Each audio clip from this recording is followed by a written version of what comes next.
सात ऐसे सीक्रेट जासूस जिन्होंने अपनी पहचान बदलकर और जान को दांव पे लगाकर दुश्मनों के बीच से उनकी इंफॉर्मेशन अपने देश तक पहुंचाई।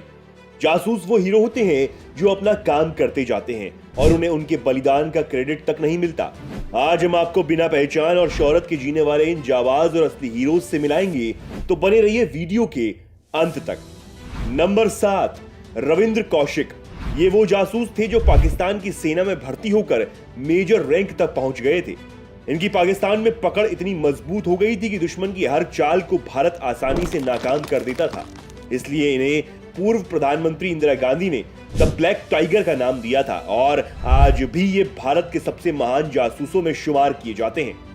राजस्थान के श्रीगंगानगर के रहने वाले कौशिक थिएटर आर्टिस्ट हुआ करते थे।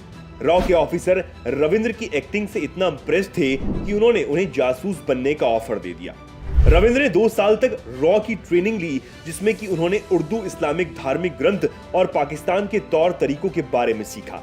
साल 1975 में मात्र 23 साल के रविंद्र अपने मिशन के लिए पाकिस्तान चले गए थे और भारत के अंदर उनकी सारी पहचान नष्ट कर दी गई थी। पाकिस्तान में उन्होंने नबी अहमद शाकिर के नाम से प्रवेश किया था।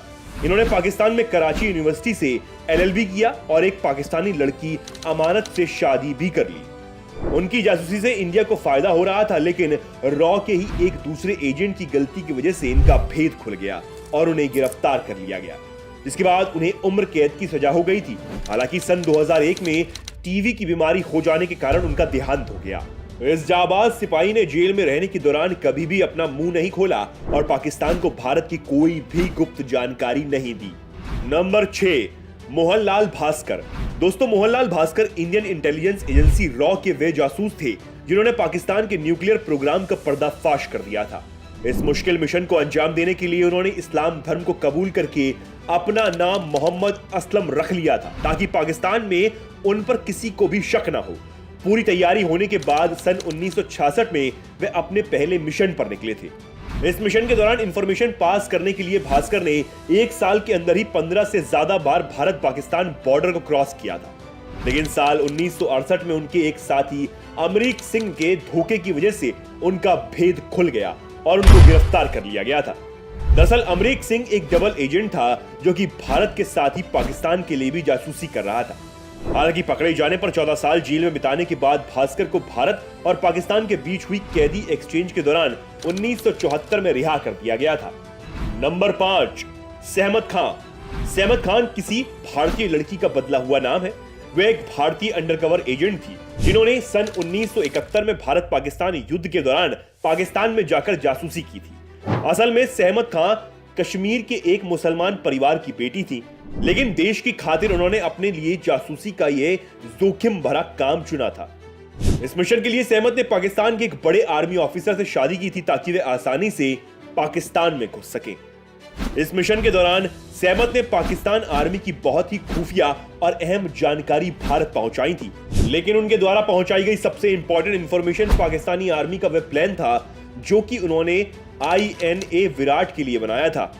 सहमत की इंफॉर्मेशन की वजह से ही भारत ने पाकिस्तान के उस प्लान को नाकाम कर दिया था और इससे हजारों लोगों की जान बच गई थी। इस मिशन को पूरा करके जब वे भारत लौटी तब वे गर्भवती हो चुकी थी और आगे चलकर उन्होंने एक बेटे को जन्म भी दिया जो कि बाद में जाकर भारतीय सेना में शामिल हो गया। और दोस्तों, सहमत खान की साल 2018 में नाम की बॉलीवुड फिल्म भी रिलीज की गई थी, जिसमें कि आलिया भट्ट ने सहमत खान का किरदार निभाया था कि दुर्भाग्य से साल 2018 में देहांत हो गया था। नंबर 4, सरस्वती राजमणि। दोस्तों, सरस्वती वे महिला थी जिन्होंने भारत के स्वतंत्रता आंदोलन के साथ ही इंडियन इंटेलिजेंस यूनिट में भी बहुत अहम भूमिका निभाई थी। सरस्वती जी सुभाष चंद्र बोस से बहुत ही ज्यादा प्रभावित थी और इसी के चलते सिर्फ 16 साल की उम्र में उन्होंने नेताजी की आजाद हिंद फौज को ज्वाइन कर लिया था और इस फौज में उनके बेहतरीन काम को देखते हुए उन्हें इंडियन इंटेलिजेंस यूनिट में भी शामिल कर लिया गया था और वे हमारे देश की इंटेलिजेंस यूनिट का एक हिस्सा बनने वाली पहली महिला थी। सरस्वती जी लड़की का भेष धारण करके अंग्रेजों की खुफिया जानकारी हासिल करने का काम करती थी। एक बार सरस्वती जी की एक साथी को अंग्रेजों ने पकड़ लिया था और फिर उसको छुड़ाने के लिए एक डांसर का रूप धारण करके अंग्रेज सिपाहियों के बीच में घुस गई थी। और दोस्तों, उन्होंने अकेले अपने दम पर बड़ी चालाकी से सभी अंग्रेज सिपाहियों को नशे में धुत करके अपने साथी को बचा लिया था। इस मिशन में भागते समय उनकी टांग पर गोली भी लग गई थी, लेकिन फिर भी वे इस मिशन में कामयाब रही थी। हालांकि दुर्भाग्य से 13 जनवरी 2018 के दिन हार्ट अटैक के चलते उनकी मौत हो गई थी। नंबर 3, अजीत डोभाल। दोस्तों, इस समय हमारे देश के नेशनल सिक्योरिटी एडवाइजर के रूप में काम कर रहे अजीत डोभाल अपने समय के बेहतरीन जासूसों में शुमार किए जाते थे। उनकी जासूसी के किस्से इतने जबरदस्त हैं कि उन्हें भारत का जेम्स बॉन्ड कहा जाता है। आपको जानकर काफी हैरानी होगी कि अजीत डोभाल असल में जासूस होने से पहले एक आईपीएस अफसर थे और उनके पास यह ऑप्शन था कि अगर वे चाहते तो एक आईपीएस के रूप में ही भारत की सेवा कर सकते थे। लेकिन उन्होंने देश की खातिर जासूस बनने का निर्णय लिया और अपनी जान जोखिम में डालकर भारत की सेवा की। अजीत डोभाल 7 साल तक पाकिस्तान के अंदर एक पाकिस्तानी मुस्लिम बनकर रह रहे थे और वहां से पाकिस्तान इंटेलिजेंस की खुफिया जानकारी भारत भेजते रहे। एक अंडरकवर एजेंट के रूप में अपना काम पूरा करने के बाद वे पाकिस्तान में इंडियन हाई कमीशन बना दिए गए और फिर 6 साल तक इसी पोस्ट पर काम करने के बाद वे भारत वापस लौट आए।